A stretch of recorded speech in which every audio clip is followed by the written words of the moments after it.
this is what you have to do. This is it.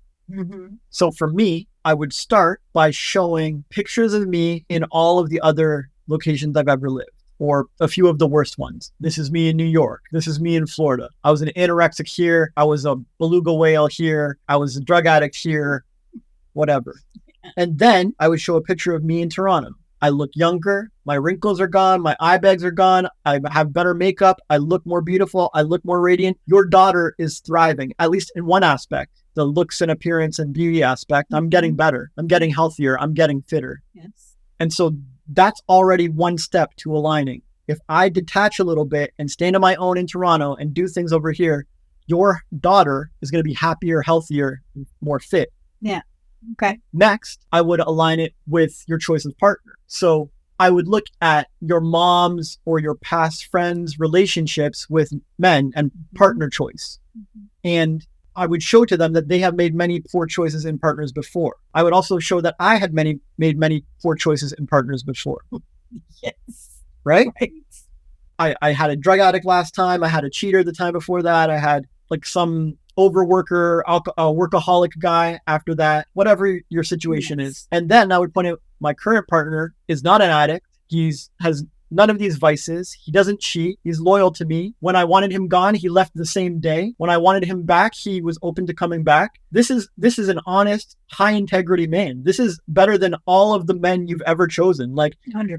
He might not be buying me mansions right now, but he has the integrity to do that. His podcast is blowing up. Like, I'm happier and healthier, and I have a better man than any of you guys have ever chosen. But you have to own it. You have to believe it. And if you point it out, it's like, what did you want from me, Mom? Do you want me to have a happy, healthy life? You want your daughter to be happy and healthy and thriving? Do you want her to have a high integrity partner who cares for her and believes in her and supports her and does all these different things? And the mom's going to be like, yeah, I do want those things. That's a big, important goal of mine. And it's like, well, this is the closest I've ever gotten. You want me to undo all that, throw it away, go back to old neighborhoods and old vibes and start like living in old ways and just become a jobber again? I've learned marketing. I've learned sales. I've learned branding. I've learned web design. I've learned blogging. I've learned videoing and editing and podcast and audio. And I've learned a million skills. Mm-hmm. You want me to go back to learning like one skill a year, how to supply teach? No, this is wonderful, actually. My Instagram looks better.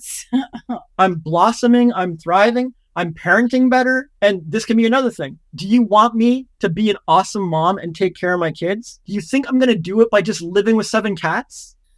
That's it? That's the magic elixir? Or should I learn from this man? And should I learn how to stand on my own? And should I learn to be an entrepreneur? And should I learn to generate capital, learn to generate funds, learn to serve the world, learn to provide value, and then teach them how to do it too? I learned discipline and I learned integrity and I learned how to behave and I learned emotional detachment and to stop being dramatic. I'm learning a lot of really important things here that are going to make me the world's best mom. Do you really want me to throw all that away? And so if my kids said this stuff to me, I'd be like, stay where you are, do what you want. Yes. I love you. Yes.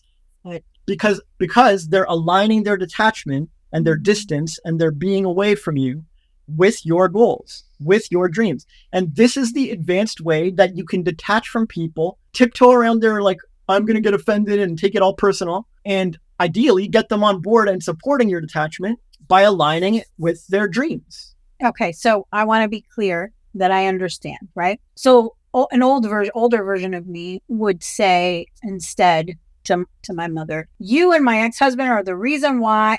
I'm not saying that, just to be clear. This is what I would have said. You and my ex-husband are the reason why I don't want to go home because you drive me crazy. You're freaking dramatic and I'm sick of your shit, both of you.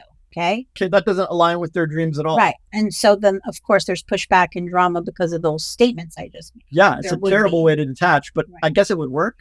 It would work, but it wouldn't be a nice, healthy way. Yeah, there's elegant detachment and there's dramatic and drastic detachment. Yeah. I've done both, and they both have their time and place. Yeah, I've had to. But okay, so I want to make sure I understand what you're saying. So then if I'm positive and I use honesty and I use examples and I show them what I'm doing versus telling them what I'm doing or blaming them, then this is going to be more accepting for them of my detaching from them. Yeah, I mean, make a PowerPoint if you have to. I don't know what you got to do, but put in the work. The reason most people don't detach very elegantly is because it takes a ton of effort. You have to really think your thoughts through and journal them out and get your points clear. Like I sort of just got them roughly roughed out here. But even that was quite a bit of talking it out and thinking it through. And then I have to assemble evidence and like photo proof and whatever you need to make your case. But getting buy-in from dramatic people who are used to you behaving a certain way might take a little more effort, don't you think? That's kind of a major ask. And it's like getting buy-in for venture capital or an investor for a business. Like you might need to put together a business plan or a presentation or make your case or have a dramatic demo or something. And same for disengaging from attached family members. They're not going to be ready for it and open for it. And it's a big ask and you might have to put in a little effort.